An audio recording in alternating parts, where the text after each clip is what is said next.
Big news that could be impacting even everyone in the SEC in the basketball world, since we are a basketball state sort of now, with 2 top 10 teams in the SEC preseason going into next year. It looks like the Lakers and Dan Hurley have mutual interest. That was the breaking news as you woke up this morning. You go all the way back and you see the graphic there. Dan Hurley is listening. The Lakers are interested, and they're deep into discussions about a long-term, lengthy, guaranteed contract to pull Dan Hurley out of UConn and get him to the NBA with the Lakers. You know, we've seen some disaster situations like Pitino, Calipari, great coaches at the next level really haven't worked out.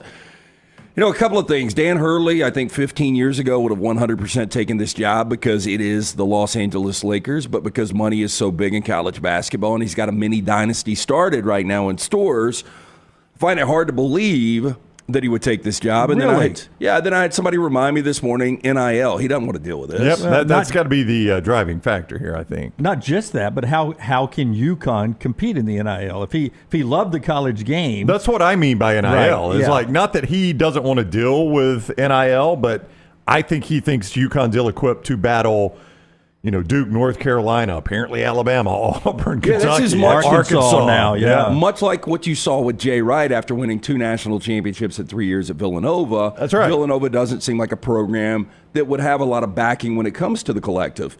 Now, this could be different. I've heard various reports that UConn has a really good NIL when it comes to basketball. Yeah, maybe they do. Not sure.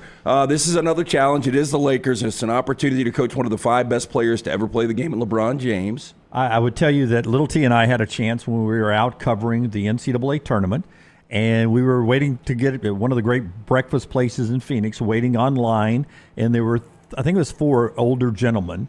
I think I talked to you guys about it on the show that day, the day whenever I was on the show live from out there again. We were waiting online, and these guys were season ticket holders and donated to UConn basketball.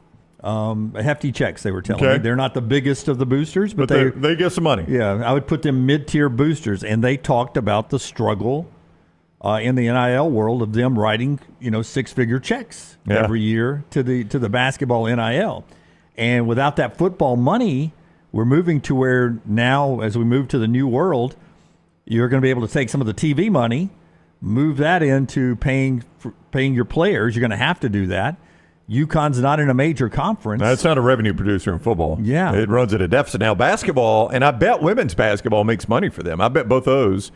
I would imagine they lose money on football right now and make money on women's basketball and men's basketball. They were lamenting just how hard it was every year for UConn to generate the money they had or they wanted to be an elite program. Yeah, I'll say this. Look, he's an egotistical dick. At least he seems that way on the surface. I think everybody would agree with that. But he becomes a Lakers egotistical dick. The guy can coach. He is one of the best. You can make an argument right now he is the best currently coaching. I think everybody would say that in college basketball. I just don't know why you would want to go to Los Angeles and live in L.A. right now. Well, the money is not going to be that much different when you're talking about what the cost of living. I know the cost of living is high in the Northeast, but I don't think the money's going to be that much different. And if you go and you win a championship in Los Angeles, well, hell, who hasn't done that? Just about everybody's done that. Of course, everybody that coaches at UConn wins championships too. Who's coached UConn that won a championship? I mean, Calhoun to Kevin Ollie to now Dan Hurley. But and I'll tell you what, if they'll hire a good coach behind him, I'd like that coach to win a national championship.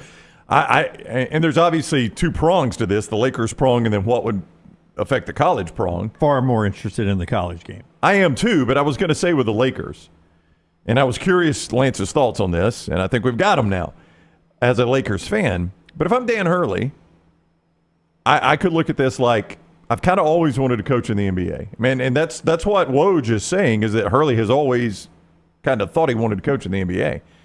This is a chance to be the Lakers coach. I don't know how you're going to ever be the Celtics coach. That would probably be the one that speaks to him the most, but Joe Mazzulla is not going anywhere. I mean, they're pretty good right now. Yeah. It seems like that guy's got pretty good job security. Yeah, but you know how you get the Celtics job? You're in the NBA doing a good job as an NBA coach, and they come and get you. Yeah, maybe so. Yeah. But I mean, this is an opportunity to coach the Lakers, one of the greatest franchises of all time. And if I fail, because Woj is saying this is a massive guaranteed contract, If I fell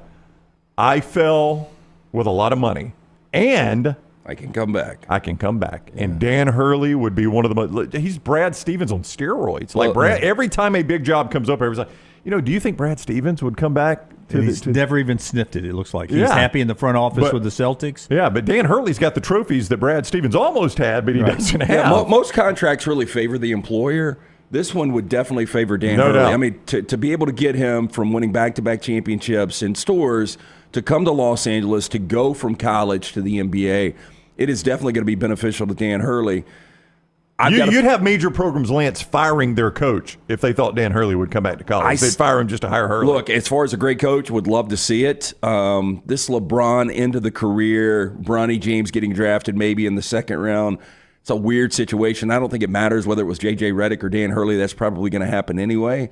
If I'm Dan Hurley, I stay put. Yeah, here's LeBron back in April. Actually, Dan Hurley was on the J.J. Redick podcast. And this was April, and JJ and Dan Hurley were talking offense.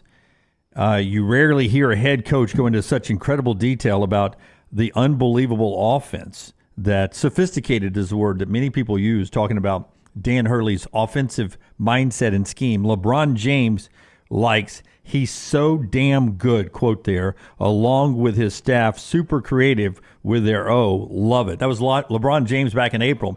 So if you think, well, I thought LeBron was all in to Team J.J. Redick, well, maybe J.J. Redick has just been a smokescreen to get the guy that he wanted to the altar here. Being a TV guy for a long, long time, it's been J.J. Redick all week long. And to have this story simmering the way it has been all morning long makes me feel like it's really close to the finish line. Well, not that he's staying at UConn. Believe it will. And look, I mean, for Lakers fans and for the organization, J.J. Redick might be the next bright, future head coach. But this is such a safe, seemingly hire that will ultimately win another championship for the Lakers. I mean, you're talking about a guy that had never coached basketball to a guy that is right now the best coach in college basketball. Yeah. What's interesting to me is Dan Hurley, I feel like, is the guy they're going to bring in to rebuild the Lakers.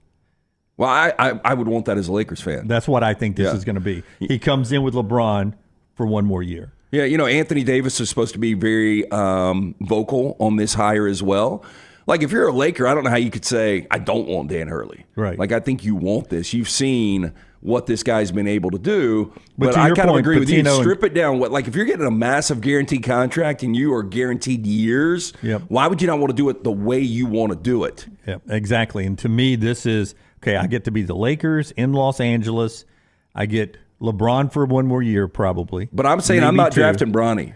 Yeah. Unless he really likes him. That would be a make or break for me, is like, I am not getting into a dog and pony show just so he could play with his son. Yeah, if he wants to finish up here and then go play with his son somewhere else. Right. This would never happen. I would love, though, if he took the job and then tomorrow the press conference in L.A., he's at Crypto and he's saying, just want to let everybody know that, we're going to have the Lakers back winning championships. We ain't taking Bronny James, though. I would love to hear that. Well, maybe this is a plan down the road where LeBron's not a Laker. You can move things around in the NBA if LeBron wants to go somewhere else. Maybe there's a way to start the rebuild even this year or sooner rather than later. Dan Hurley to the Lakers is a conversation that's happening today, leaving open UConn. One quick thought on that before we move on in the show and get to some college football news here. Remember, when coaches leave, what does that do to the roster? UConn's going to be a top 5 roster, top 10 roster coming back next year, 2-time defending national champs. If Dan Hurley leaves, every one of those guys on the roster can do what the Alabama football players did when Nick Saban retired. They can walk out the door instantly if they want to do that. Well, you also remember when a guy leaves a job, that job is open. And UConn is one of the most coveted jobs in college basketball. And I'm not saying Nate Oats would take this job because I think Nate Oats... They couldn't afford it. Tell them around. UConn couldn't afford Nate Oats. Oh, I don't think they could. Yeah. No, I mean... Well, I was going to say he's got a roster built to do something that's ever been done in Tuscaloosa, so I don't know why he would. It's the most obvious hire. Like, if you're... we love what Dan Hurley did. Who's Dan Hurley out there? Who's Dan Hurley? Like, the guy that's basically his best friend that they just coached each other in the Final Four. If he was like, hey, look, I love my time here. He's giving everybody hugs, and they're like, who should we hire? He would be going Nate Oats. I just don't think there's any way they could afford it. I just wonder who at this time that they're able to get. because that's going to put somebody, as you said, all these guys can leave. Another major coach takes this job, then his guys are able to leave. It's bad timing for somebody out there. Bad timing is the key word there. Bruce Pearl is from that part of the country, so I do wonder if his name would get mentioned if Dan Hurley does take this job. His buyout, a little less than Oats, but still $7 million. As of last year, I'm just going off memory from when the Kentucky job came open, what the number was Kentucky would have had to have paid. I have not checked today to see how that number might have diminished over time, but $7 million was the number back in April. Bruce at his age right now. I agree 100% with you. And even if he went there and won a national championship next year, it would be great for Bruce to have that, that ring. But at the same time, people would be like, okay, this is kind of expected. Much like Nate Oats, he's got opportunities to do things at Auburn that have never been done. He's making a ton of money. Yeah. I would be shocked. And a top 10 roster coming back in. Well, Alabama's preseason number 1, Auburn's preseason number 10. Yeah, they've both worked so hard to build something in Tuscaloosa and Auburn that's probably the best either one of them have ever had it in their careers. Well, you're losing Stephon Castle, you're losing Tristan Newton, you're losing Donovan Clingan.